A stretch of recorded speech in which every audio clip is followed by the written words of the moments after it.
जैसा कि हम लोग आजकल देख रहे हैं कि 100 में से 50 लोगों को शुगर यानी डायबिटीज हो रहा है। मैं भी जब 25 वर्ष का था तो मुझे कमर में एक घाव हो गया था। बहुत दिन से इलाज करा रहे थे, ठीक नहीं हो रहा था और धीरे धीरे पूरा शरीर में सूजन हो गया। पैर में चप्पल नहीं हो रहा था, एकदम कमजोरी हो गया, एक कदम भी नहीं चला जा रहा था। मामला सीरियस हो गया। फिर माँ पापा गाड़ी बुक करके बनारस ले गए। जब वहाँ चेकअप हुआ तो इन्फेक्शन बहुत ज़्यादा हो गया था और शुगर 365 खाना खाने के बाद निकला था। डॉक्टर तुरंत इंसुलिन का इंजेक्शन लिख दिया। बोला कि सुबह में नाश्ता करने के समय में लेना है। एक हाथ में रोटी का टुकड़ा लेना था और कंपाउंडर सुई देता था, तुरंत रोटी का टुकड़ा चबाना था और 2 रोटी खाली सब्जी के साथ खाना था। सुई लेने के बाद मुंह पूरा सूखने लगता था, घबराहट होने लगता था।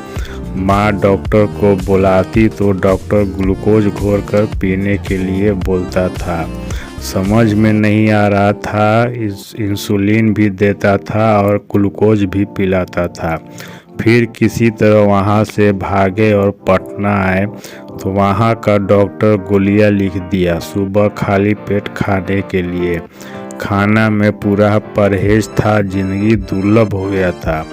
दिन भर ब्लड ग्लूकोमीटर से और पेशाब लिक्विड में डालकर गर्म करना होता था, उससे चेकअप करते बीतता था।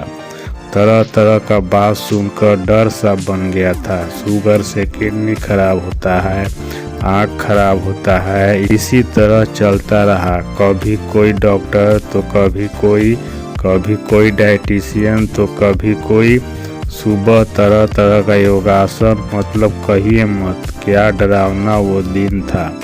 मेरे चलते मेरे माँ पापा बहुत चिंता में रहते थे। अभी मेरी शादी भी नहीं हुई थी। फिर जितना अभी तक डॉक्टर डाइटिशियन योगा चला था सबको मिलाया और एक रास्ता निकाला और उसको फॉलो करना चालू किया। जब खाना खाता था तो तुरंत कपड़ा पहनकर पैदल चलने निकल जाता था। 10 मिनट धीमे गति से, फिर कम से कम 20 मिनट तेज गति से। समय मिलता था तो 1 घंटा चलता था, लेकिन कम से कम 20 मिनट तेज हाथ भांजकर बड़ा बड़ा डेंग देकर चलता था। इसी तरह करता रहा। फिर कुछ दिन बाद शुगर चेक कराया तो खाना खाने के बाद 160, कभी 130, कभी 140 निकलता था। जिस दिन मीठा खाता था उस दिन 170, 180 निकलता था। फिर मैं बिना दवा का यह क्रिया करता रहा। आज मैं 48 साल का हूँ। मेरा शरीर भी बिल्कुल नॉर्मल शेप में आ गया है और शुगर भी नॉर्मल रहता है। जो सबके लिए खाना बनता है वही खाना खाता हूँ।